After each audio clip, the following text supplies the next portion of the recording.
a lot of times when people reflect on their relationship with their spouse and they get scared of, let's say, like the distance that they may see in terms of religious practice or commitment, they go into a mode of wanting to advise the other person and correct them verbally. And rather than that coming from a place of wanting well-being for them, it's actually coming from a place of wanting to control their behavior. So in order for something to be considered nasiha in Islam, it has to come from the right place. So the intention has to be to please Allah subhanahu wa ta'ala. The intention has to be to help be a tool by which to encourage their spouse to become closer to Allah subhanahu wa ta'ala, and realizing that they don't control their spouse, that it is Allah subhanahu wa ta'ala who controls their spouse's heart. And so they appeal first and foremost to Allah through dua and praying for their spouse in secret, and sujood, praying that Allah subhanahu wa ta'ala opens their heart to increased commitment, and also realizing that it is Allah subhanahu wa ta'ala who guides. They are not a guide, they are an encourager, but the guidance is from Allah subhanahu wa ta'ala. And this is a very important point when it comes to marriage, because people like to try to control the space that they live in. They like to control all the different aspects of the space that they live in, and realizing that I don't actually have control over someone else's heart. That's in the realm of what Allah subhanahu wa ta'ala has control over, and my job as a spouse is to try to encourage them to open their heart in their relationship with Allah subhanahu wa ta'ala. And for nasiha to be nasiha, it's one of the meanings we said was sincerity, and that it comes from and purity. So there's a statement in Arabic, I made the honey pure when it is clear of wax. And the word that's used is nasahtu, so purifying the honey from something else. So the intention has to be pure. The other aspect of nasiha is that it's, as a summary of everything I mentioned before, is to try to bring about the best possible scenario from a situation, or to bring out the best in someone else. And there are different tips for this. I also mentioned that when it comes to our spouse, sometimes people don't think about how the person that you are supposed to have the highest levels of ukhuwa with, brotherhood and sisterhood with, love for the sake of Allah with, is your spouse.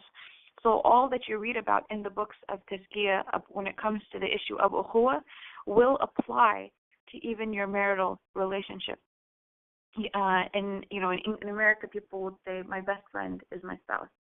But in Islam, the person that you love the most for the sake of Allah subhanahu wa ta'ala as a friendship can be your spouse as well. There's a number of tips that I wanted to mention and some examples, and then I wanted to open it up for questions and discussion. The first one is that whenever we're trying to be someone that is a best friend towards someone else, and in particular towards a spouse that may be less committed and less practicing, the first way that we can, after dua that I mentioned, the first way that we would try to help them is by leading through example and not through just mere words. One of the examples from the life of the Prophet Muhammad ﷺ that I've reflected upon is how the Prophet ﷺ would be praying qiyam in the night, and Aisha is relating the story that she asked him, you're a saved man, you're the last and final messenger of Allah, why are you still praying? And he answers, should I not be a grateful servant? This is not a statement of someone who is trying to control someone else's behavior. This is someone who just is that good, and so they are able to lead by example.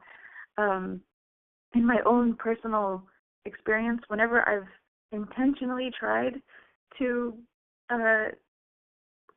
invite someone to doing something specific, and the motive has been, let's say, more towards controlling that person's behavior, wanting them to change behavioral aspects, I haven't been successful.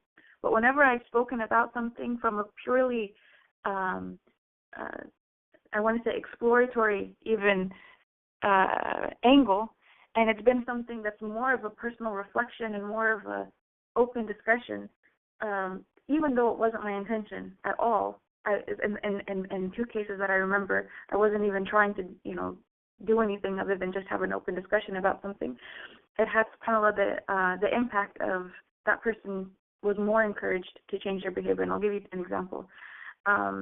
Twice, subhanAllah, twice, there were sisters who started to wear the hijab, and I had no idea that I was telling them that they should wear the hijab.